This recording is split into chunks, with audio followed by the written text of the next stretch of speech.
Hello and welcome to Colred Plays Raid Shadow Legends. I am Colred, and today we will be watching episodes 3 and 4 of Call of the Arbiter. Full disclosure, I actually shot this video yesterday, so I have watched episodes 3 and 4, and I realized that they belong together. They need to be packaged together because they reflect each other. They work off of each other. Unfortunately, I had an audio issue that wiped out my entire video, and so I have to re-record it today. The plan is still to try to get 2 episodes out every day and hit the 10th episode on the day it releases, but we'll see if that happens. This has put us a little bit further behind, but hopefully we'll be able to get through it. Now, again, we'll be watching it together. Hopefully, if you haven't seen it before, then we'll be watching it together. If you have seen it before, then, this will be more about creating a discussion about the lore in the game. So we'll be watching the episodes, and then we'll be also reading the lore from the game, and kind of discussing how it all ties together. So it'll be both a reaction video and a lore video. Okay, so without any further ado, let's just jump into episode 3, which is on Kale. And a quick note, I'll say this at the beginning of every video. I don't know how they're going to pronounce all these names, but I'm going to continue to pronounce the names the way I've been hearing them in my head for the last 2.5 years, 3 years, whatever it's been. Almost 4 years, I guess. So it's going to be Kale and Elhain. I hope they're pronouncing it something like that. If they pronounce it differently than the way you hear it in your head, feel free to continue to pronounce them the way you enjoy, or feel free to change your pronunciation if you feel like it's more official to change it to however it's pronounced in the video. Okay, let's go ahead and watch episode 3. All right, here we go. And so must light.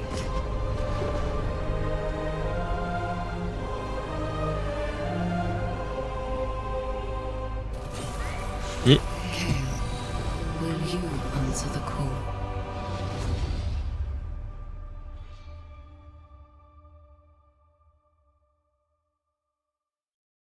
Afenia, Valesta Hajia, Tyven Alesta. Afenia, Valesta. So there's the continent, and I did notice this earlier. This is the map that we see in game. Typically, when we see the map with all the dungeons on it, it's a hand-drawn map, so it's not a bird's eye view. It's kind of an oblique angle. So we're seeing it from closer to table level. But this is, in fact, the exact map that we're seeing. Over here on the right side is, chapter 12, whatever you call it. I think, that's where we normally farm, like, experiences at 12.3. That would be all the way over here. And then all the way on the left side is, K-Rock Castle and the early chapters. And then in the middle, this is probably Valdemar Strait or something, close to it. And then we have all of the other kingdoms laid out in the order of the 12 chapters. So if you're in game, you can go and look at that right now. You'll see it's similar. And obviously in game, this map has all the names on it, so you can see the different place names that are there. From time immemorial, none have escaped the torment of war. But hidden deep in the world, there is a cure. Something I've been noticing, I noticed it first in the Athel episode, is that the faction flags are actually popping up, right? Like here is the faction flag for the High Elves. We just saw the faction flag for the Dark Elves out there. And also we're seeing characters, these look like Royal Guards, although they might not be Royal Guards. And then this is obviously Tyrell right there. So we're also getting a lot of characters. And in the next scene, watch out for it, you're going to see a whole lot of Dark Elf characters, actual champions from the game, pop up in the scene. Cast out from the territories of Aravia, the Dark Elves sought to reclaim their homeland. But the High Elves had not forgotten that the Dark Elves had fallen from grace. They still saw a menace that carried with it the influence of evil. After centuries of fighting, an armistice was reached. The terms would be discussed at the Conclave of the Elves, and it would be led by Queen Ava. She wished for her niece to attend, so that young Elhain learned something of the world. Elhain believed that the Dark Elves and the High Elves were more alike than anyone knew. Queen Ava forbade Elhain from sharing her radical notions with the rest of the Conclave. The summit devolved into insults and threats. Never trust a blood traitor. Just like before. The airing of grievances. Please, I have evidence. It wasn't always like this. We've forgotten. Her ideas were ill received. A way forward together. This is your heir apparent. There was one whom she had stirred with her words. The dark elf Kale had reason to believe Elhain. Okay, so a couple of interesting facts here. One is Elhain is actually the niece of Queen Ava. Queen Ava is the queen from the campaign story that happens in-game. So all those cutscenes, we find that Queen Ava actually, I believe, is the queen of Aravia at that time.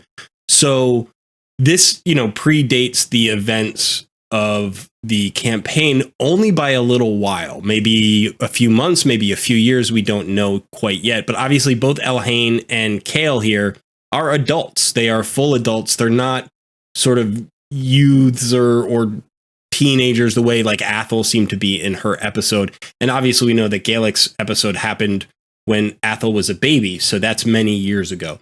So this is closer to current day.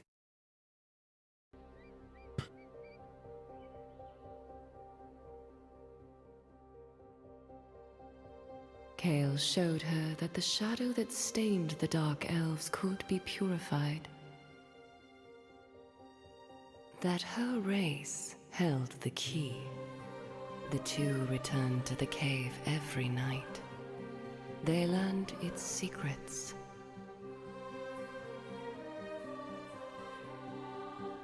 And each other's. Heyo.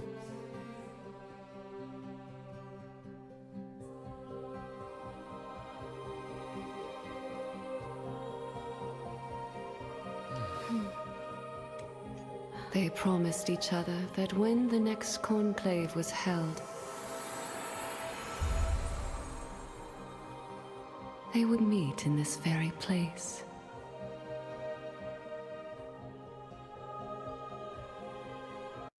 Okay, so interesting difference to the story of the first two characters, right? Like here, Kale and Elhain actually have their own bond, and it's not simply that they've been called by the Arbiter that brings them together. They actually came together before the Arbiter called them, which is a nice change. I mean, it's adds some variation to the origin stories of our four starter heroes, so that's pretty cool.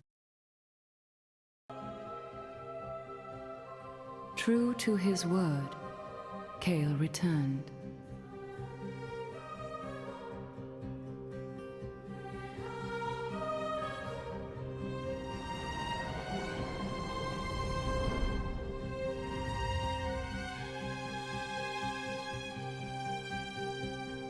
Time passed.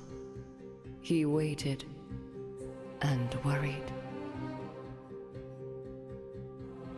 She never came. Perhaps he had been wrong. Perhaps the compassion he had seen in Elhain's eyes was yet another deceit. A gambit designed to humiliate him, the way that high elves always had.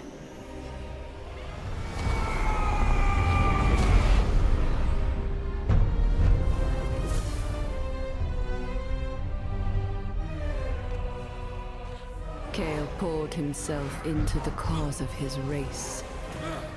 He welded his broken heart shut with power.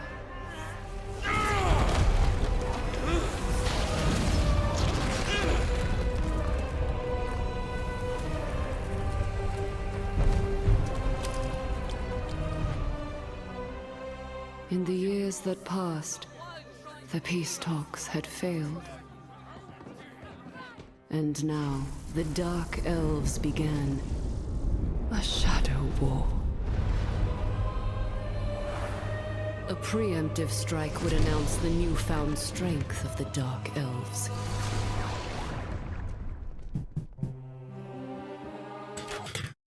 Okay, so I've said this before about the first two episodes.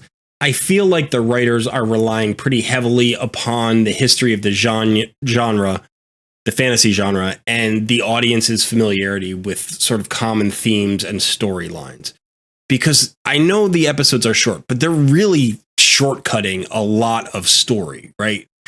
And in a lot of cases, this leads to even like bad writing or plot holes. And I have a problem with that, you know? So in this particular case, we don't know yet what Elhain's reason is for not being there. Maybe she was found out by the queen and she was kept away from Kale, or maybe something else happened to her and she couldn't get there in time.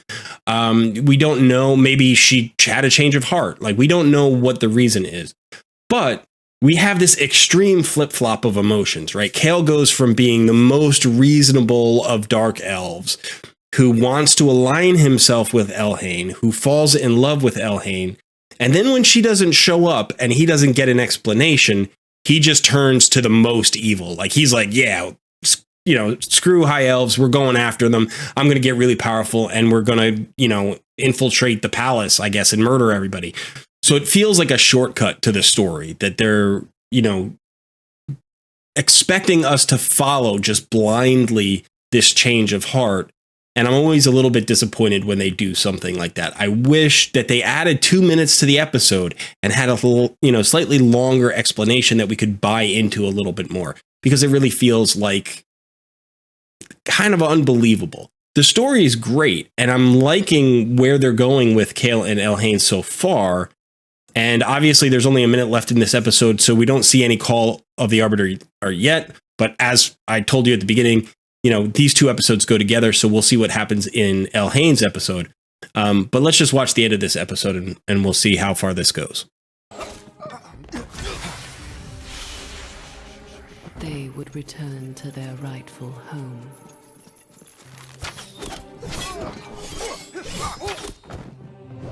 Queen's chambers are this way.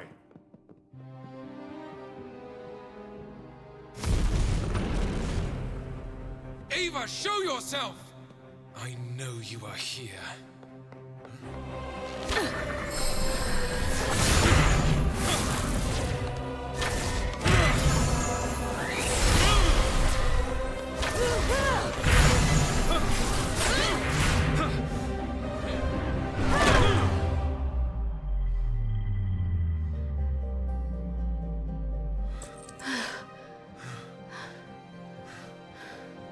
Elhain.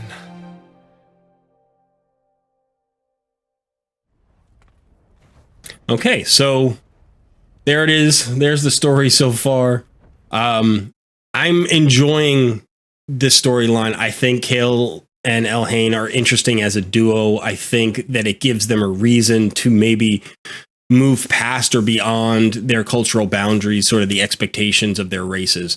Let's go ahead and just jump right into the next episode so that we can see the continuation of this story. Darkness rises, and so must light.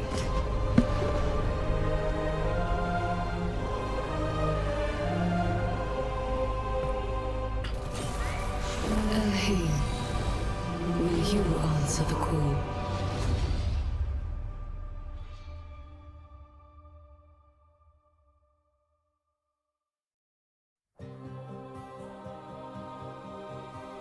For years, Kale had believed that Elhain had abandoned him.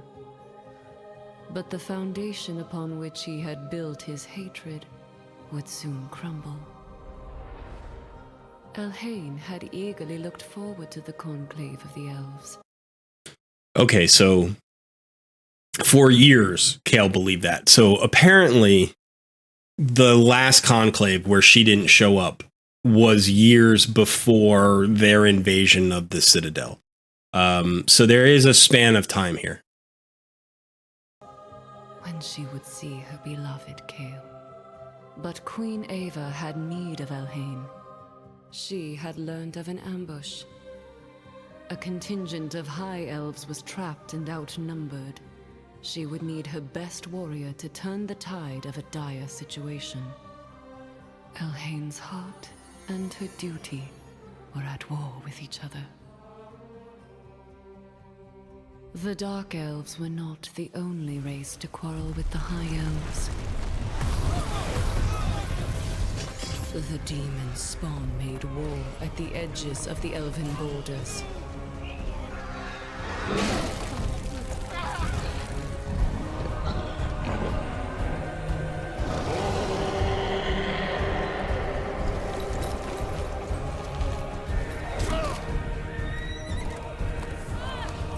Elhain longed to return to Kael, but it was not to be.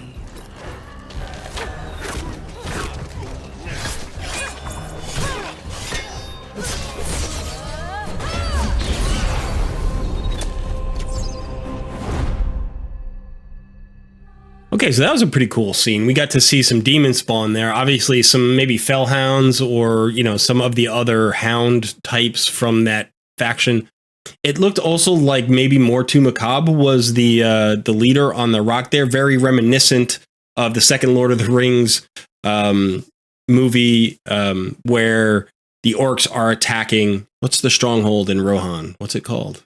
Helm's Deep. Thank you. Yeah. So very reminiscent of when the orcs are attacking Helm's Deep in the second Lord of the Rings movie. But cool scene nonetheless.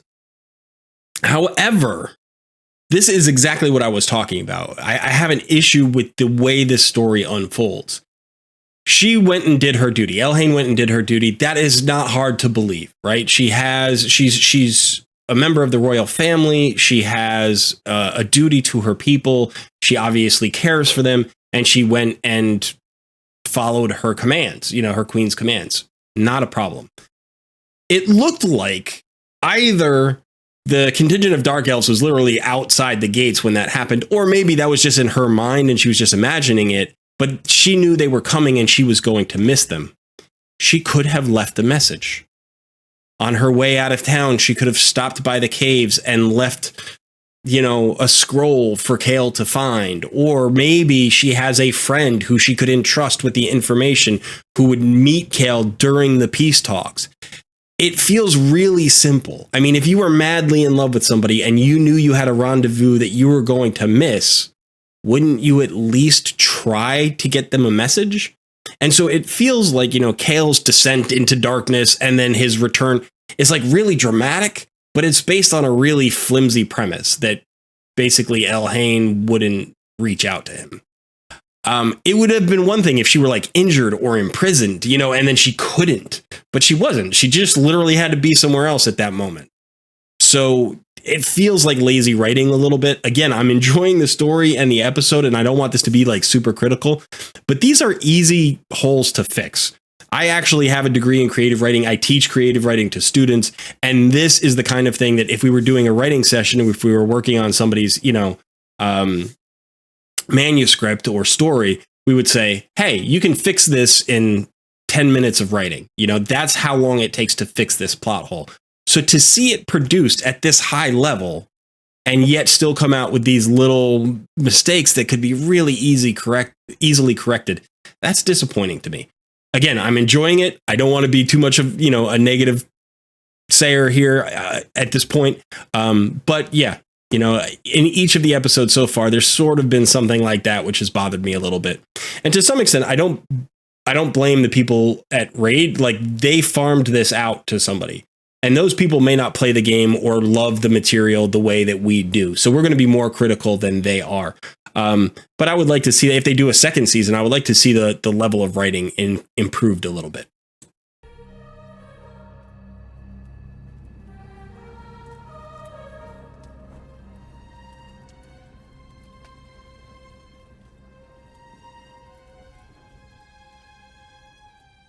Tale of Elhain's legend grew. Queen Ava named Elhain Princess Regent and commander of the High Elf Elite Guard. But her heart was broken.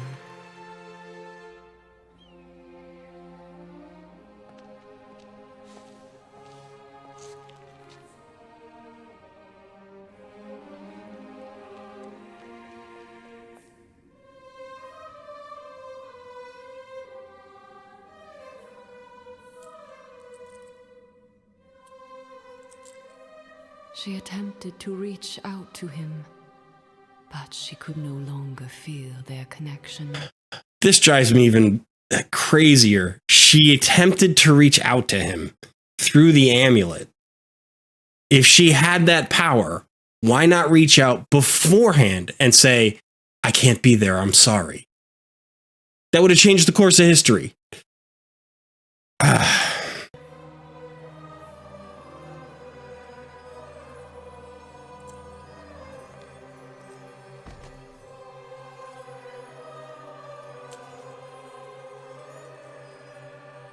She could feel Kale's pain. They who truly love are not easily separated.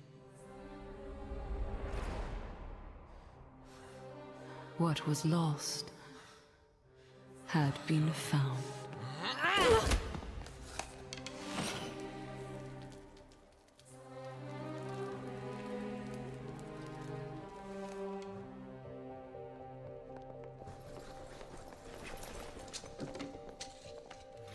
Orders, sir. Take her.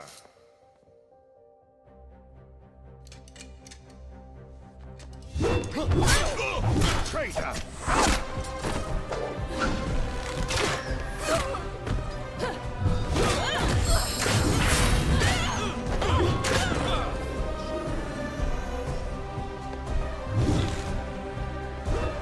Okay, so I like this scene. I gotta admit, I like this scene.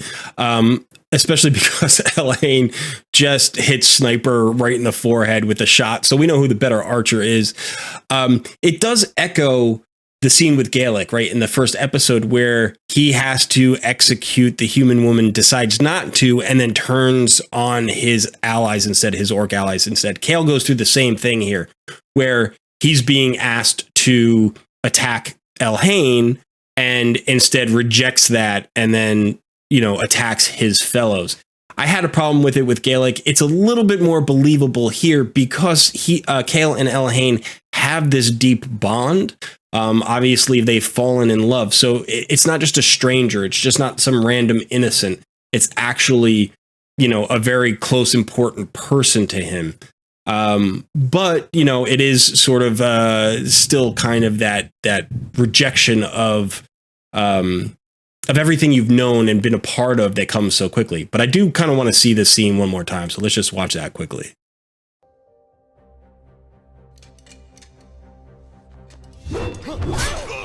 Traitor! Ouch.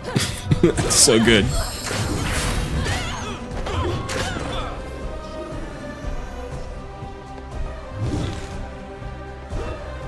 Feels a little Disney to me, but it's all right.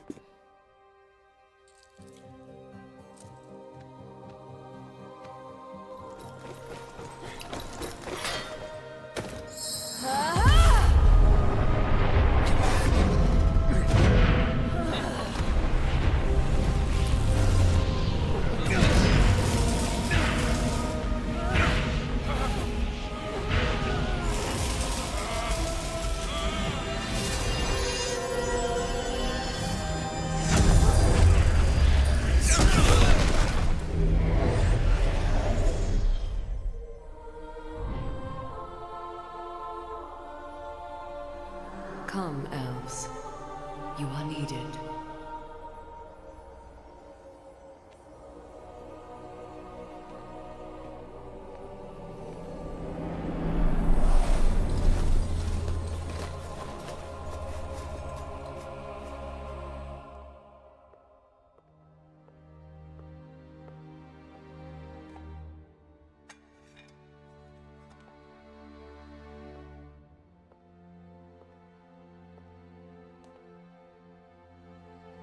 It seems you have a higher calling.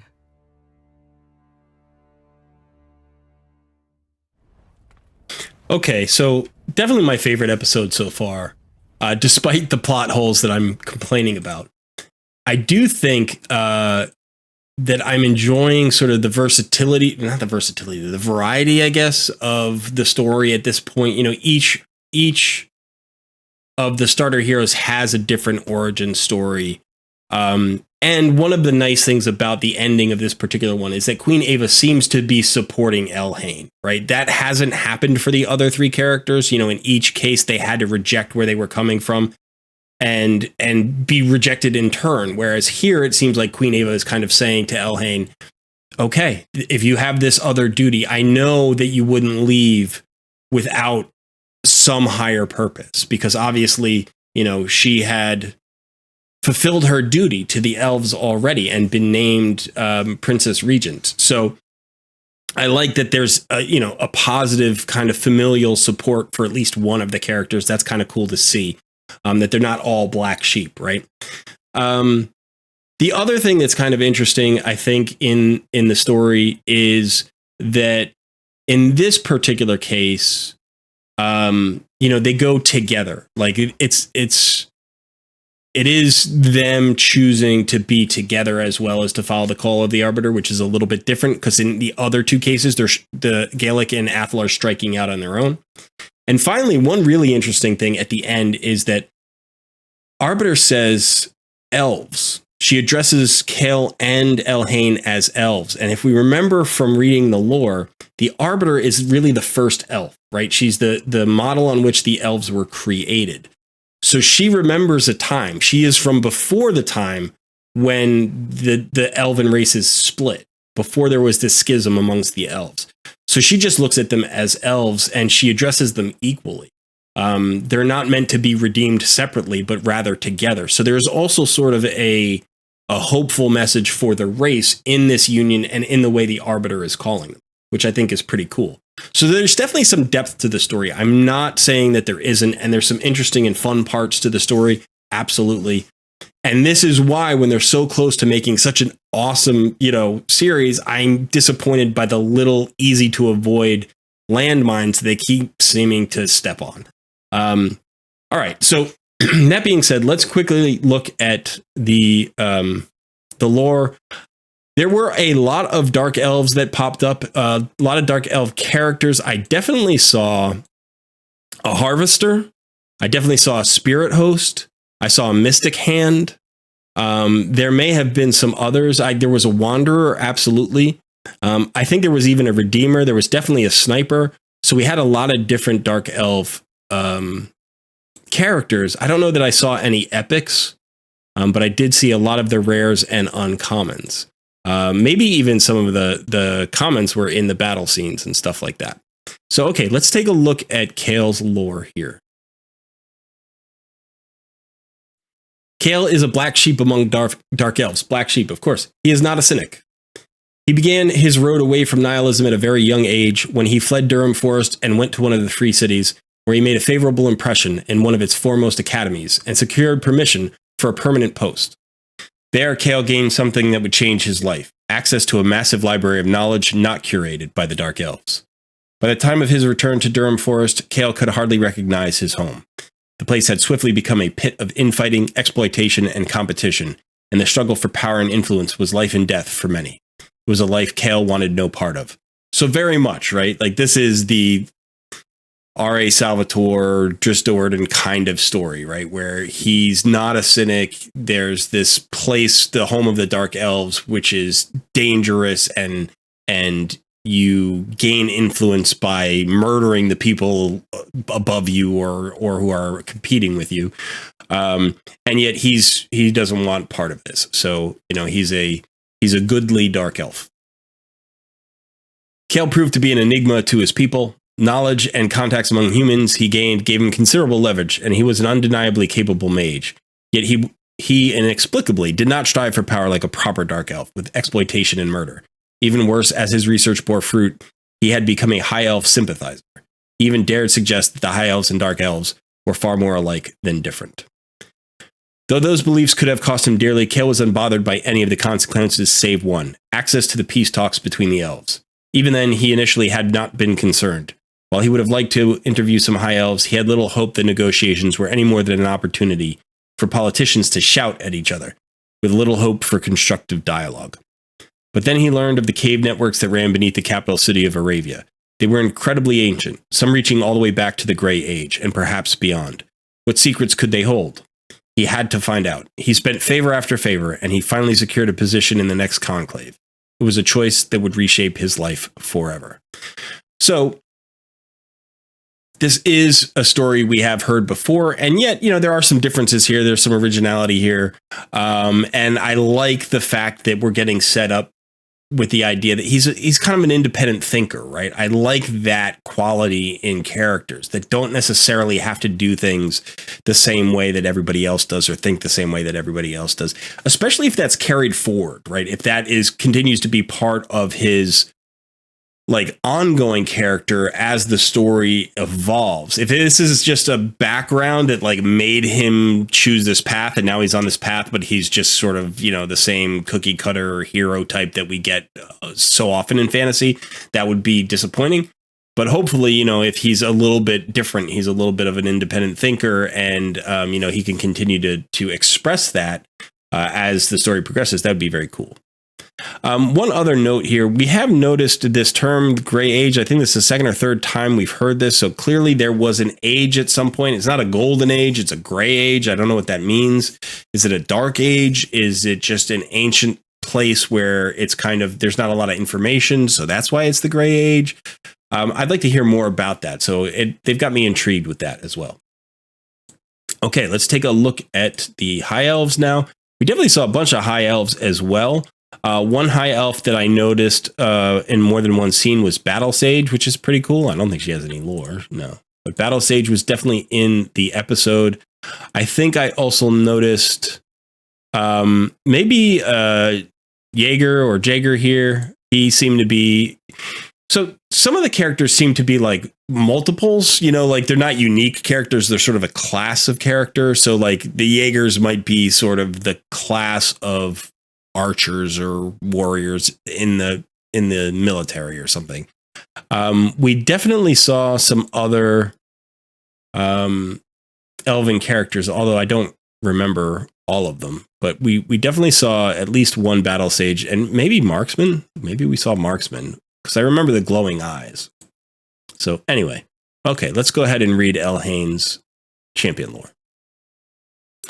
Succession is of paramount importance to any kingdom, and the kingdom of Aravia was no exception. However, unlike Aravia's neighbors, Karak and Frostheim, the monarchs of the elves had the power to choose their successors. Often they picked one of their children, but in cases where they had none to choose from, or when those children rendered themselves somehow unsuitable, the ruling monarch could select an individual who they felt was fit to take the throne. So it was for Queen Ava and her niece Elhain. Elhain had always had the eye of her royal aunt, Queen Ava, who was an interminable hand in her upbringing. That's a strange turn of phrase there. Who had an interminable hand in her upbringing, for the queen had no children of her own. Ava chose wisely. Elhain's immeasurable gifts and intelligence grew as she did, and Elhain was an intense scholar, even from a very young age. She was often found reading late into the night, the subjects of her studies ranging from playful stories to ancient histories. Believing that Elhain's deep desire to learn was a mark of great things to come, Queen Ava expanded Elhain's tutelage. Elhain took quickly to magic and martial arts, particularly archery, but she remained a scholar at heart, and her chief interest became something unpalatable to most of her tutors, the schism between the high elves and the dark elves.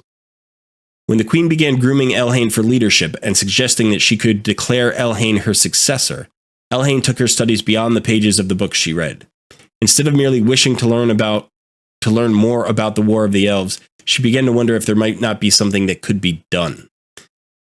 Leaning on her royal aunt for support, Elhain scoured the libraries and archives of Aravia to retrieve any records or account of the War of Elves. She sought to understand the Dark Elves, but not simply so that she might better know her enemy. It was so she could turn them into a friend. The queen approved of Elhain's quest, but like all high elves, she had her doubts.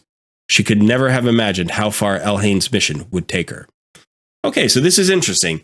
So the queen actually has known about this for some time, has supported Elhain's research, and although she has her doubts, she's still supported Elhain. So she obviously believes in Elhain, and she's willing to entertain an idea that she herself is skeptical of, which is new to the story. We don't have characters who do that. So this kind of explains at least to some extent, why at the end of the episode with Elhain, she says, you know, it seems you have a higher calling. So she recognizes that there's something bigger than how she sees the world.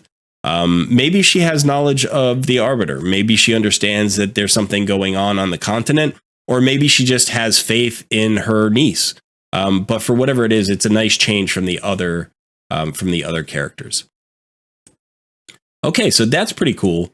I just remembered one of the other characters we saw. We definitely saw Tyrell there. I don't think we saw Vergis. We saw lots of royal guards. Yeah, saw lots of royal guards. Okay. But anyway, so it's a fun story so far. It's definitely, it's coming along. It's developing. Now that we have our 4 champions who have answered the call of the Arbiter, we'll see what happens next.